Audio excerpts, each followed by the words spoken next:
वो क्या है ना, एक्चुअली आज शादी के बाद पहला दिन है ना, इसलिए डर था कहीं उठने में देर ना हो जाए, इसलिए।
आज इस घर में तुम्हारा पहला दिन है और हम चाहते हैं आज की आरती तुम्हारे हाथों से हो। जी काका, अगर आपको एतराज ना हो तो ये आरती हम तीनों बहुरानियां मिलकर करें। हाँ हाँ, जरूर करो बेटा। एक और विनती है जी काका, इस घर में मैं मंजीत की जगह ले रही हूँ, तो सबसे पहले उसे श्रद्धांजलि देते हुए इस पूजा की शुरुआत में उस अरदास एक ओमकार सतनाम से शुरू करना चाहती हूँ जो मंजीत गाया करती थी। अरे वाह, ये तो बहुत ही अच्छी बात है बहुरानिया। तरीका चाहे कोई भी हो, लेकिन सारी प्रार्थनाएं उसी एक मालिक के पास ही पहुंचती है।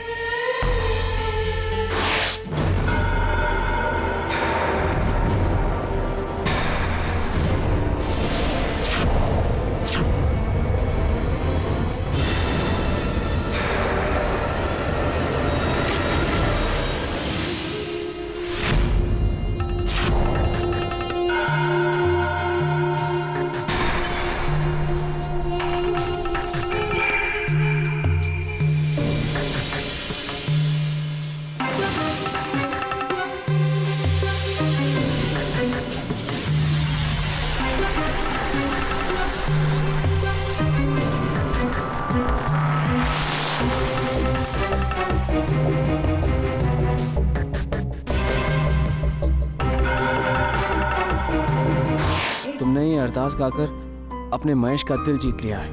तुम्हारे लिए मेरे दिल में आज से इज्जत और भी बढ़ गई है पाल।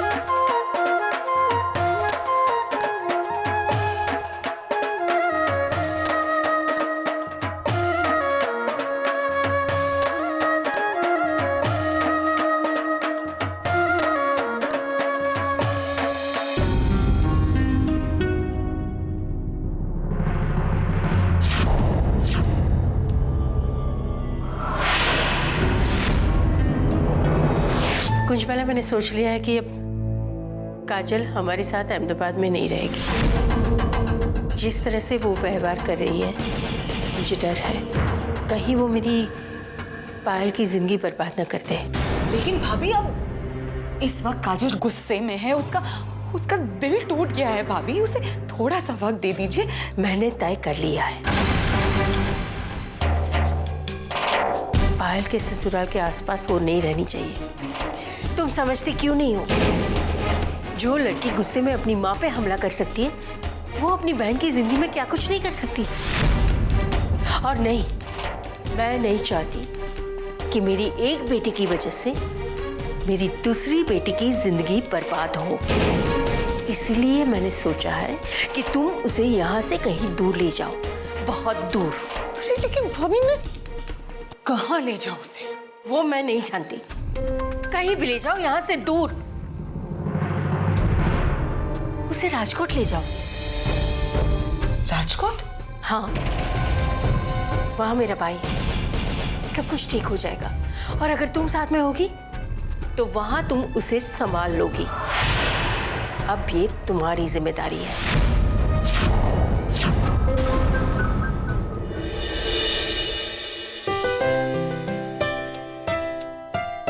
ये लीजिए।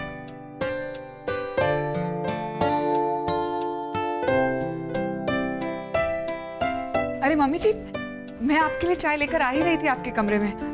मैं अभी चाय लाती हूँ।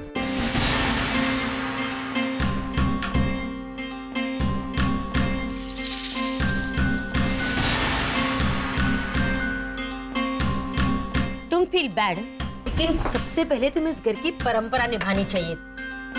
इस घर की परंपरा के अनुसार इस घर की नई बहू सबसे पहले कुछ मीठा बनाती है। मैं चाहती हूँ कि तुम शीरा बनाओ। I'm sorry मम्मी जी, मुझे पता नहीं था। मैं अभी बना कर लाती हूँ।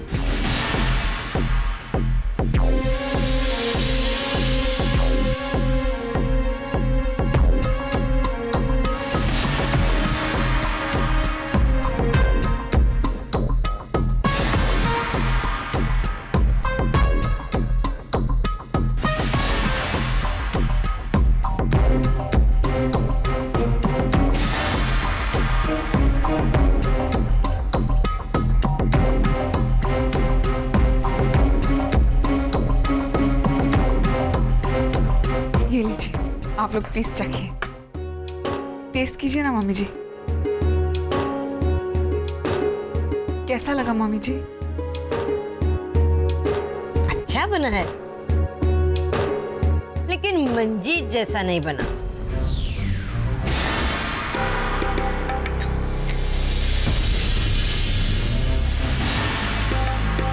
मंजीत के बनाए शीरे की बात ही कुछ और थी। कहाँ? एक गुजराती न होते हुए भी इतना अच्छा गुजराती खाना बनाती थी। अब देखो ना, मीठी बातों आज तक उसके खींचू को याद करती हैं, है ना? डोंट फील बैड, हाँ? लेकिन तुम कभी मंजीत जैसा कुछ बना ही नहीं पाओगी। मम्मी जी, मैं मंजीत जैसा खाना बनाने की पूरी कोशिश करूंगी। कोशिश करना।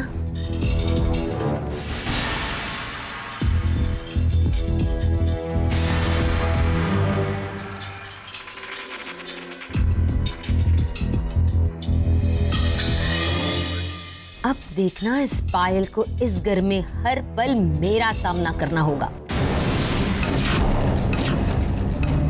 कोकिला का।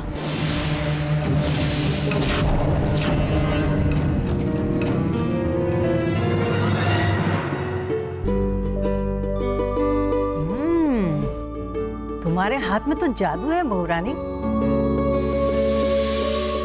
बस इसी तरह इस घर में मिठास फैलाती रहना। तुम्हारे बनाए शीरे की जितनी भी तारीफ की जाए इतनी कम है बहू रानी। हाँ, लेकिन ज्यादा तारीफ सुनकर मेरे लिए खिचू बनाना भूल मत जाना। आप फिक्र मत करिए मीठी बा, मुझे अच्छी तरह से याद है। और आज के बाद खिचू मैं ही आपके लिए बनाया करूंगी। पायल तो बहू बनकर घर पर आ गई है बा, लेकिन इस खुशी में मैं चाहता हूं कि अपने दोस्तों रिश्तेदारों को भी शामिल किया जाए।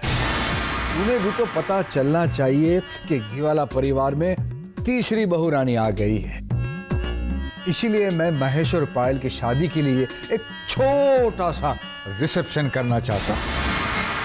अरे ये तो बहुत अच्छी बात है गोपू। मुझे पता था बा कि आप इनकार नहीं करेगी। इसीलिए मैंने रिसेप्शन पार्टी के लिए इनविटेशन भी तैयार करवा दिए हैं।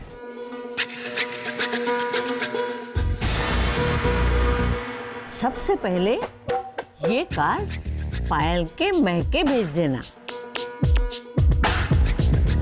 हम दोनों आज ही मीनाबेन के घर जाकर निमंत्रण दे आएंगे।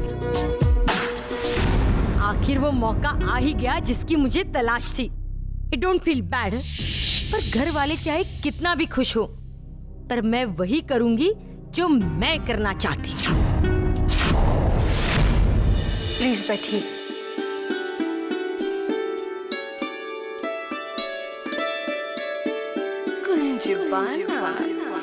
ये तो श्रीनाथ जी बाबा की कृपा है कि आप हमारे घर पर पधारे हैं। श्रीनाथ जी बाबा की कृपा तो हम पर हुई है, जो इतने अच्छे संस्कारों वाली लड़की हमें बहुरानी के रूप में मिली है। दरअसल शादी इतनी जल्दी हुई कि हम मेहमानों को बुला ही नहीं सके, इसलिए हम एक छोटा सा रिसेप्शन कर रहे हैं। उसी के लिए आपको निमंत्रण देने आए हैं। ये तो बड़ी अच्छी बात है।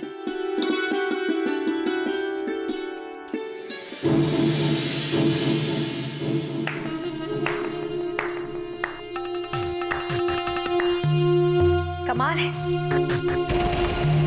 सेलिब्रेशन सेलिब्रेशन है ना। मेरी बेइज्जती करके आपका जी नहीं भरा, जो आप यहाँ चले आए।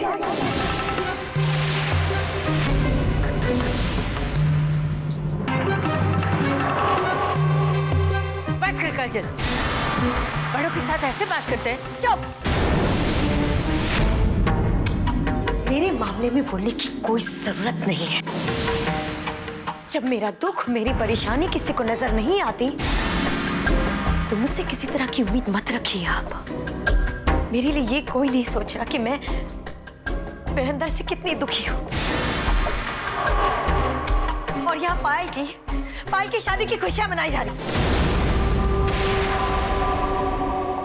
और आप जी काका बहुत उसूलों की बात करते थे ना आप। मेरी जरा सी गलती पता चलने पर आपने मुझे शादी के मंडप तक से उठा दिया। और पायल की सच्चाई जानने के बाद भी आपने उसे अपने घर की बहुरानी बनाया। क्या इंसाफ है आपका। वाह, मान गए, किसी लिए कुछ और किसी के लिए कुछ और। इसकी तरफ से मैं माफी मांगती हूँ। चलो छोड़िए बुआ, बोलने दीजिए। जो खुद अन्याय करता है ना, उसे सजा देने का कोई हक नहीं है। इतनी बेइज्जती करने के बाद आपकी हिम्मत कैसे यहाँ पे आने की। आइंदा यहाँ आए ना तो सोचना मुझसे बुरा कोई नहीं होगा। सोच लेना। माफ कीजिए, दरअसल पता नहीं क्या हो गया है उसे, वो अपने होश में नहीं है। उसकी तरफ से मैं माफी मांगती हूँ।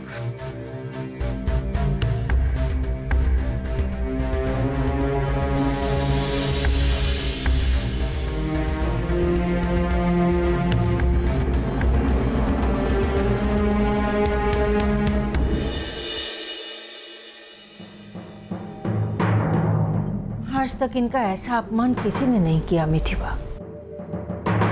गुस्सा तो बहुत आया, लेकिन मीनाबेन और पायल के बारे में सोचकर हम चुप रहे। अरे अच्छा हुआ गोपू जो तूने कुछ नहीं कहा। कीचड़ में पत्थर मारो तो अपने पर ही उड़ता है। कितना फर्क है दोनों बहनों में मीठी बा। काजल अमावस्या का अंधेरा और पायल पूर्णमासी की चांदनी। काजल को इस तरह हमारा अपमान नहीं करना चाहिए था। चलो छोड़ो सब बातों को। जो होना था वो हो गया। पायल को इस बारे में मत बताना, वरना उसे दुख होगा।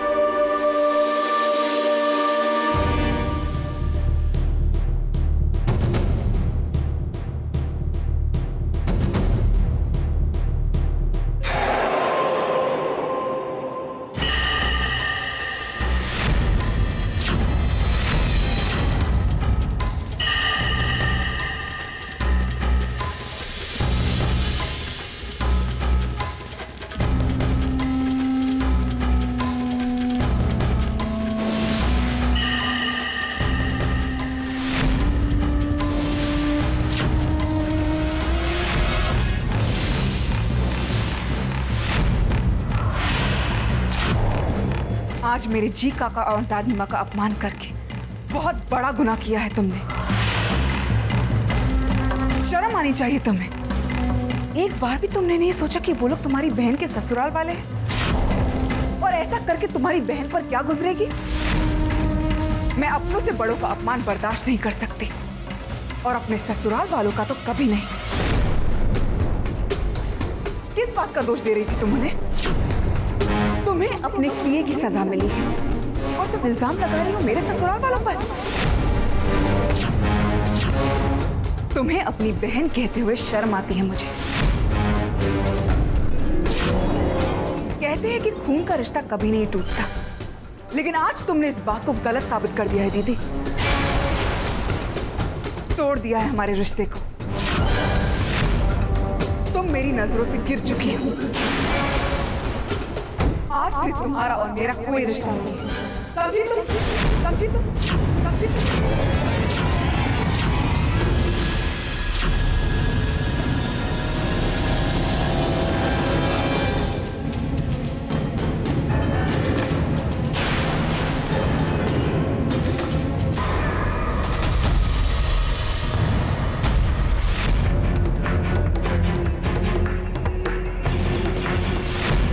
अपने किए की सजा मिली है और तुम इल्जाम लगा रही हो मेरे ससुराल वालों पर। तुम्हें अपनी बहन कहते हुए शर्म आती है मुझे। तुम मेरी नजरों से गिर चुकी हो। आज से तुम्हारा और मेरा कोई रिश्ता नहीं है। समझी तुम?